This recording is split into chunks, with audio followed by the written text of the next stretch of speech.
Here we are, Enterprise Security Fundamentals. I would like to welcome you all for this webinar. Let's go through the topic.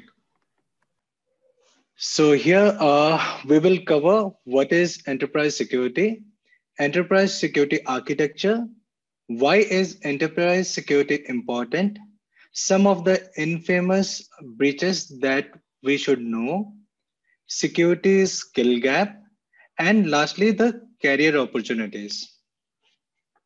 So let's understand enterprise first. What is an enterprise? A human talent, eagerness to do something new and clever despite risk involved, or a company, as in this is a business enterprise. Our aim is to make profit. So let's understand this with an example. So here you see a hacker in the picture. A hacker who breaks into an organization is also an enterprise. He uses his skills, mindsets, processes, tools, and even external services like websites such as LinkedIn, Facebook to get organization compromise. Now, when we talk about company, we have partnerships. We have private limited companies, public limited companies, public corporation, non-profit organizations. So, if we talk about partnership firm, it's like Maruti Suzuki, Renault India. You can name Hindustan Petroleum. Private limited companies like Microsoft Corporation, Intex Technology, Lifestyle International, Public Limited, Coal India, NTPC, Punjab National Bank, PNB. Public corporation we can have as Reserve Bank of India, Indian Airlines Corporation, and also State Bank of India. Now, when we talk about non-profit organization, we have Smile Foundation, Give India Foundation, Helpage Foundation. So now we understand what is enterprise. Let's go through the book definition. It says an enterprise is a conceptual organization of people and entities which interact with one another at certain times and at certain places with an intent of accomplishing something. So now as we understand enterprise, so what is enterprise security? Safeguard information and IT assets of an enterprise from potential loss of confidentiality, integrity, and availability of those systems. So we talk about CIA, that is confidentiality, integrity, and availability.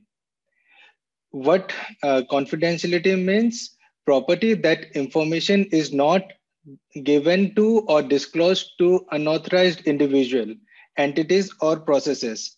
So to relate it to the real world, let's take an example of a spyware compromising your computer activity to gain access to data, including your password, credit card information, etc. So this is a breach of trust, which is a breach of confidentiality. Now, when we talk about integrity, it is the property of accuracy and the completeness.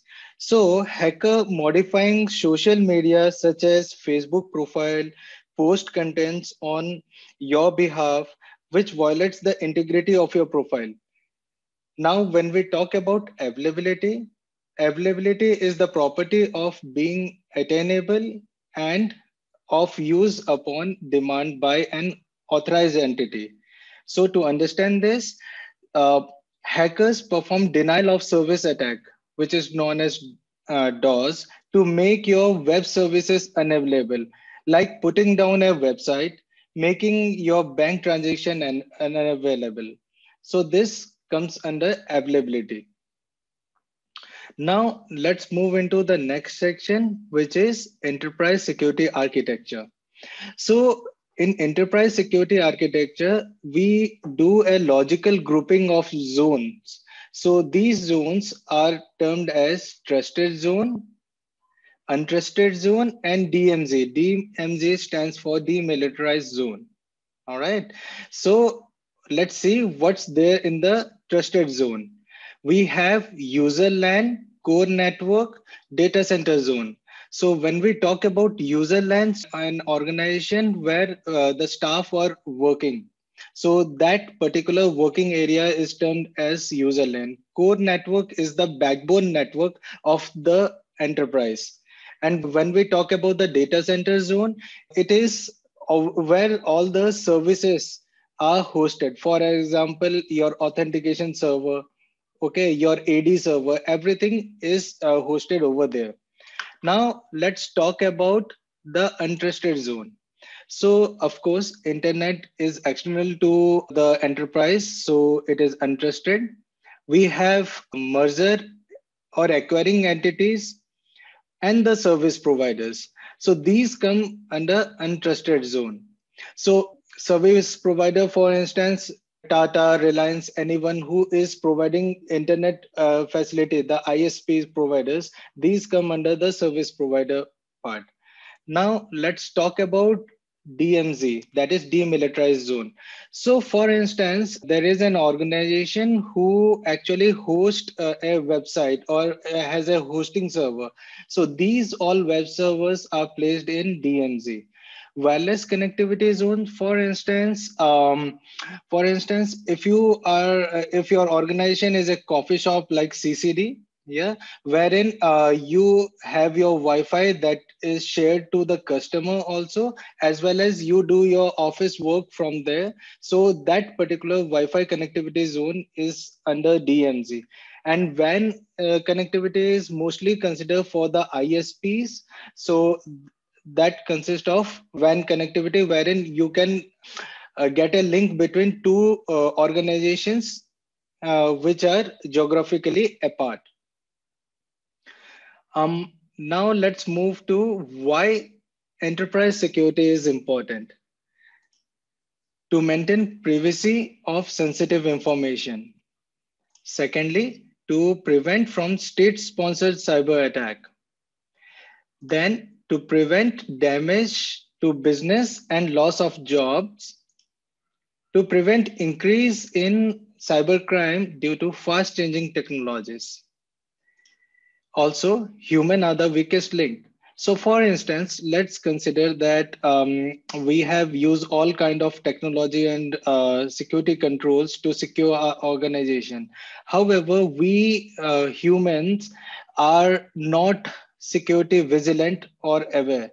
Then there is a great possibility wherein we can, from the social engineering, we can spell out our own confidential information, for example, like tenders to your competitors, and also probably your user credentials to anyone. So human are considered the weakest link. So to educate human is required. So this is why enterprise security is important. Yeah. Now let's look into infamous breaches that we should know. In 2013, Adobe reported 153 million customer credit card and login data that were stolen and are published in dark web. So in dark web, what people can do is they can go there and they can directly talk to the hacker and get by paying them some money, they can get these details. Yeah. When we talk about LinkedIn, it is compromised two times, one in 2012 and one in 2016. So LinkedIn reported 185 million user accounts that were compromised. eBay 2014, 145 million credit card and login data were stolen. Yahoo 2013 and 14, it took 1 year to detect 3 billion user accounts were compromised. So it took 1 year for Yahoo to detect this. Canva 2019, 137 million customer PII, that is personally identifiable information. Those including where you stay, all those things, including your login data and password, were compromised and were published in dark web. Marriott International, for 5 years, it was being compromised. And from 2014 to 2018, 500 million customer PII were compromised. And this list is endless. Yeah. Now let's look into security skill gap and industry in need. Yeah. So if we trust ISACA, the content is 69% of the organization says their cybersecurity team are understaffed. So they need 69% of the position to get filled. 58% have unfilled open cybersecurity position. 32% says it takes 6 months or more to fill a cybersecurity job at their organization. And 29% say fewer than one quarter of job candidates are qualified for the security position for which they are applied. So that means right fit or the right talent is not there for the particular skill that is required. So there is a huge demand in cybersecurity space. Now let's look the career opportunities. Enterprise securities have many branches ranging from cyber security infrastructure monitoring to penetration testing. The image on the right side, you see cyber security architecture, you see cyber security analyst, cyber security engineer, cyber security consultant, VAPT tester, cyber security manager, administrator. Why these arrows? These arrows signifies that the role are kind of a subset to each other. So there is no specific kind of a domain or role where, let's say, cybersecurity consultant can perform, which is not there or part of cybersecurity architecture. Yeah. So the top leading industry here is EC Council, CompTIA, ISACA, ISA Square, CSA, ISO, etc. are the leading certification provider in industry. So you may Google up and see what kind of certification they do. The primary roles of enterprise security and security are security analyst, penetration tester, bug bounty hunters, security architects, application security engineer. So I will try to explain each of the roles so that you can relate to each other. Security analyst. Security analysts keep organization sensitive information secure. They work in SOC, that is Security Operation Center, and monitor network activities, check for any suspicious activities that may result in malicious attack. They find false positive, true negative stuff, and they analyze, do the incident management part. In an attack, security analysts mitigate those attacks by performing incident management. Yeah. So they are kind of the eyes to the organization. Bug bounty hunter, on the other way, is kind of a freelancer where bug bounty hunter are like penetration tester where their role is to find vulnerabilities. However, as a freelancer, their job revolves around completing bug bounty programs on their own rather than being hired as an employee.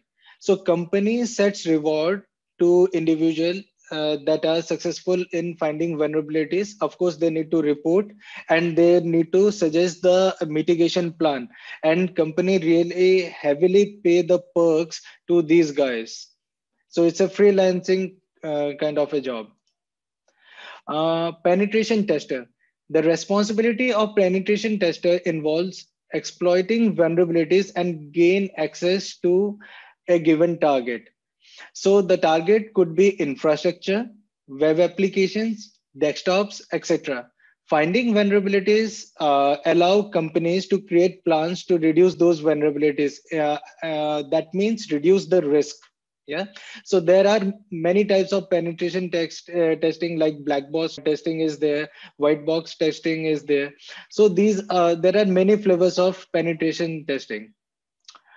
We have a security architect.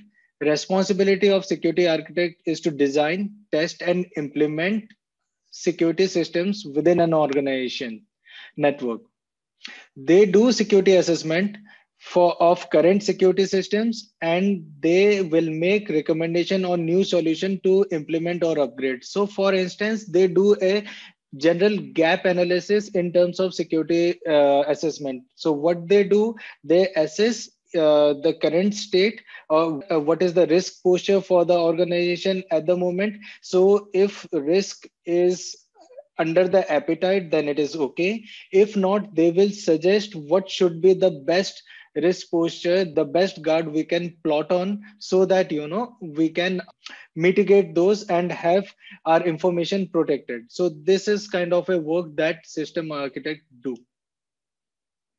Application security engineer, main responsibility is to secure software applications that are developed and offered by organization to consumer or employees. The role is on the coding side of IT, as they expect to review of a software code. Being in an application security engineer's role, you will also use penetration testing techniques to find vulnerabilities. So, as I said earlier, also, so these roles kind of overlap, but the main role, the key roles are stand apart, but few of them needs to be merged. So here in application security engineer should be very well aware of risk, vulnerability, threat, and also how is penetration testing done. So for example, let's say in the software development life cycle, they are developing some software and that is in development. They want to check the codes, they want to check whether test the codes and whether that codes are performing well or not. If they find some that these codes or the written scripts are actually not secure DevSecOps standard maintained, then they will ask the developers to rewrite the codes. That is about the application security engineer. Well, I would like to give them one more overview over here. So I have another slide, that's appendix. So we talk about enterprise security, right? So enterprise security, here we talk about the fundamentals, but there are many domains, out of which I had classified the most important one that you guys might look into to explore more. So the one is the information security domain, wherein the governance is there, having all kind of policy procedures and put your controls. Secondly, you have IoT security. IoT is booming as the IoT is not matured. Yeah. So as the processes are not matured, and that is where the security can be compromised. So for instance, you can imagine now, you can take an example of MG Hector. You say MG Hector start my car and it starts by on the key. What if it compromises and while driving somebody locks your steering wheel? So that kind of thing can actually be done. So that is a good area to look upon. You have data security. Of course, data is the bread and butter for any organization. So that is something you need to explore. You have security compliance to all kind of audit kind of work to check whether the controls are in place. Of course, the eyes of industry, that is as SOC management, security operations center. And now as we are moving into cloud is again a big area to explore. So that is it, guys. Thanks for listening, and thank you.